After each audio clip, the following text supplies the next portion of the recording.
આજના આપણા વિડિયો લેક્ચરની અંદર આપણે વાત કરવાના છે question number 2 the population observation for the studying a variable different characteristic જુદી જુદી લાક્ષણિકતાઓનો અભ્યાસ કરવા માટે તમને માહિતી આપેલી છે પોપ્યુલેશન સમષ્ટિ મેળવી છે જુદી જુદો અભ્યાસ કર્યો હશે એ ઉપરથી ટૂંકમાં અભ્યાસ કરવા માટે એની સમષ્ટિ તમને આપેલી છે પોપ્યુલેશન 3 4 7 8 બરાબર 3 4 7 8 એટલે કેટલી સમષ્ટિ થઈ તો કે કેપિટલ N બરાબર 4 થઈ ગયા how many sample size 2 can be taken આ ચારમાંથી તમારે બે પસંદ કરવાના છે બરાબર બરાબર કેવી રીતના પસંદ કરી શકો એ તમારે કહેવાનું છે from this population with replacement કેમ આવે તો આપણને ખબર છે પહેલી જ મેથડ સિમ્પલ રેન્ડમમાં બરાબર એનું સબ મેથડ પહેલી મીન્સ કે with replacement prove that the mean of sample mean equal to population mean અને સાબિત કરવાનું છે કે પોપ્યુલેશનનો મીન અને સેમ્પલનો મીન કેવો તો કે બંને ઇક્વલ છે સમાન છે બરાબર બાયસ્ડ છે also find the variance of the sample mean સાથોસાથ તમારે સેમ્પલ મીનનો વેરિયન્સ બી ગોતવાનો છે બરાબર આ મેથડ ચેન્જ થઈ જાય છે ઓલું વિથ આઉટ રિપ્લેસમેન્ટ હતું બરાબર અહીંયા શું કીધું છે વિથ રિપ્લેસમેન્ટ છે બરાબર એટલે થોડોક એક ચેન્જ આવશે બરાબર જે આગળ આપણા સમમાં સોલ્યુશન કરીને જોવાનું થશે બરાબર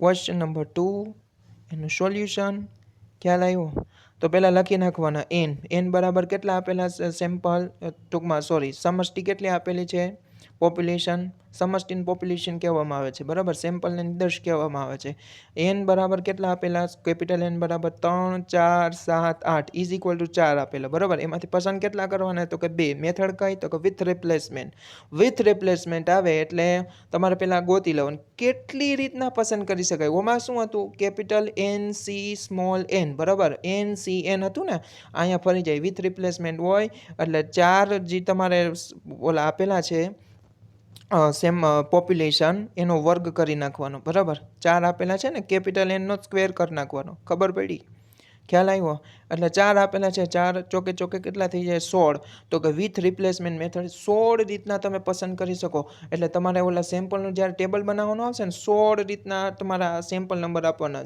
1 2 3 4 5 કન્ટિન્યુ એવી રીતના 16 સુધી 16 સુધી ખ્યાલ આવ્યો પછી આપણે વાય અને વાય બાર ગોતી લેવાનું બરાબર પછી વાય સ્ક્વેર ગોતી લેવાનું જે આગળ આપણને કામ આવે માટે 3 4 7 8 બધાને ટોટલ 22 થાય છે બરાબર પછી એનો સ્ક્વેર કર 3નો વર્ગ 9 4નો 16 7નો 49 8નો 64 વગેરે ખ્યાલ આવ્યો કે નહીં બરાબર પછી વાય બાર ગોતી લેવાનું વાય બાર એટલે પોપ્યુલેશન મીન શું થાય તો કે sigma Y divided by N 22 ભાગ્યા 4 22 તમારે જે આન્સર આવ્યો ને બરાબર એને ભાગ્યા 4 કરી નાખવાના 4 છે એટલે પોપ્યુલેશન બરાબર એટલે 5.5 એ તમારા આન્સર કેનો આવી ગયો પોપ્યુલેશન મીન હવે સમષ્ટિનો મીન્સ કે સેમ્પલ મીનનો બી આન્સર કેવો આવવો જોઈએ 5.5 બરાબર સેમ્પલ ડિસ્ટ્રીબ્યુશન ટેબલ બનાવવાનું આપણે જોઈ ગયા હતા ફોર્મેટમાં જ લખવાનું હું લખ્યું ને એમ બરાબર તમારે આકા પાડીને લખવાનું છે આડેધડ જીકવાનું છે નહીં કેટલી રીતના પસંદ કરી શકાય તો કે વિથ રિપ્લેસમેન્ટ હોય તો સ્ક્વેર કરી દેવાનો બરાબર વિથઆઉટ રિપ્લેસમેન્ટ હોય એન સી એન કરવાનું એટલે 16 રીતના પસંદગી કરી શકાય મેં 16 નંબર જો અહીંયા આપેલા છે 1 2 3 4 5 16 બરાબર એવી રીતના કન્ટિન્યુ હવે આમાં પસંદ કેવી રીતના કરી શકાય તો કે જો અહીંયા કેટલા તમને આપેલા છે કઈ રીતના આપેલા 3 4 7 8 બરાબર તો વારો લેવાનું 3 3 3 4 3 7 બરાબર 3 8 બરાબર ખબર પડી પછી કેનો 4 4 3 4 4 4 7 વગેરે જો પેલા નોટ કરી લેજો 3 4 7 બરાબર એવી રીતના હું બોલતો જાઉં અહીંયા 3 3 3 4 3 7 3 8 3 4 3 4 4 4 7 પછી 4 8 પછી 7 3 7 8 7 7 પછી 7 8 પછી 8 2 પછી 8 3 8 4 વગેરે બરાબર એવી રીતના તમારે કન્ટિન્યુઅસ લેતું જવાનું એટલે તમારા આવી રીતના 16 પસંદગી થઈ જાય બે જ પસંદ કરવાના છે 4માંથી 2 પસંદ કરવાના છે પણ મેથડ કઈ આવી વિથ રિપ્લેસમેન્ટ આવી છે ખ્યાલ આવ્યો છે બરાબર પછી આ બધાનો જે આન્સર આવ્યો પેન્સિલથી લખેલું છે એટલે થોડુંક બનશે ઝાખું દેખાતું હશે બરાબર પણ તમારી રીતના પ્રેક્ટિકલ કરીને દાખલો ગણી લેવાનો અહીંયા રિપીટ કરી લેવાનું બરાબર એકવાર સમજી લેવાનું આમાંથી પછી ક્વેશ્ચન તમને આગળ આપેલો છે વિડીયોમાં એમાંથી જોઈને તમારે જાતે ગણવાની ટ્રાય કરવાની એટલે જાતે ગણશો તો ખબર પડશે વિડીયો જોવાથી કંઈ નહીં થાય વિડીયો જોવામાં તમને ગાઈડન્સ મળે બરાબર ખ્યાલ આવે છે કે નહીં બરાબર. પછી 3 ટૂંકમાં સરવાળો કરવાનો, સમ ઓફ સેમ્પલ વેલ્યુ, સેમ્પલ જે વેલ્યુ મળી એનો સરવાળો કરી નાખવાનો. પછી સેમ્પલનો મીન ગોતી લેવાનો. બરાબર. 6/2, 2 પસંદ કર્યા એટલે 7/2 વગેરે એવી રીતના તમારે કરતું જવાનું ટુ બી કન્ટિન્યુ. એટલે છેલ્લે તમારો સિમ્પલનો મીન ગોઈતો એનો જવાબ કેટલો આવશે? 88. બરાબર. પછી એનો મીન ગોતી લેવાનો, મીન ઓફ સેમ્પલ મીન. બરાબર. Mean of sample mean EY બાર કહેવામાં આવે છે. 88 ડિવાઇડેડ બાય કેટલા? તો કે 16. 16 શું કામ કર્યા? તો કે 16 સેમ્પલ 16 રીતના પસંદગી થતી 16 સેમ્પલનો આન્સર. એટલે કેટલો આન્સર આવ્યો? 5.6. એટલે 5 ઓમાં 5.5 આવ્યા હતા, આમાં 5.6. એટલે એકબીજાથી નજીક છે. બરાબર. મીન્સ કે સરખા જ છે, સમાન છે. પોઈન્ટમાં ટૂંકમાં 1-2 પોઈન્ટની ફેર હોય તો ચાલે. એટલે આ એક વસ્તુ સાબિત થઈ ગયું. અડધા માર્ક તમને મળી ગયા.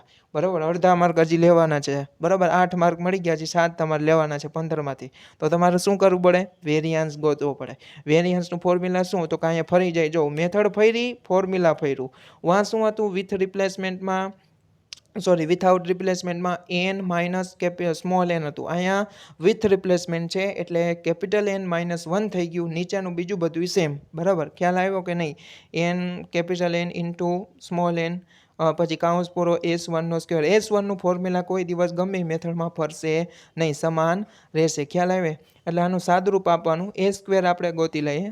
બરાબર. ફોર્મ્યુલા શું? 1 ડિવાઇડેડ બાય n -1 ઇન્ટુ શું કરવાનું? Sigma y square minus n into y બાર નો સ્ક્વેર, જે આપણે બે આગળ ગોતી લીધું છે. બરાબર. પાછું અગેન રિપીટ કરી દઉં. અહીંયા જો અહીંયા ગોતી લીધું. અહીં કેટલા આવ્યા? 138 સિગ્મા y સ્ક્વેર, અને y બાર કેટલા આવ્યા? તો કે 5.5. જો અહીંયા કરેલું હશે પછી સાદુરૂપ છે. 138 લખ્યા, 4 ના 4 એમને રહેવા દેવા, ગુણાકારની સાઈન, 5.5નો વર્ગ કર્યો. બરાબર. એટલે આટલો વર્ગ આવ્યો. બરાબર. પહેલાં વર્ગ કરી લેવાનો, પછી 4 સાથે ગુણાકાર કરો અને 121 જવાબ આવશે. 138માંથી 121 જાય, 17 જવાબ આવે. બરાબર. એટલે 17/3 કરી નાખવાના એટલે 5.67 તમારો જવાબ આવ્યો. ખ્યાલ આવ્યો કે નહીં? ખબર પડી? હા. હવે નેક્સ્ટ આપણે ક્વેશ્ચન આગળના વિડીયો લેક્ચરની અંદર વાત કરીશું, જોશું. Thank you.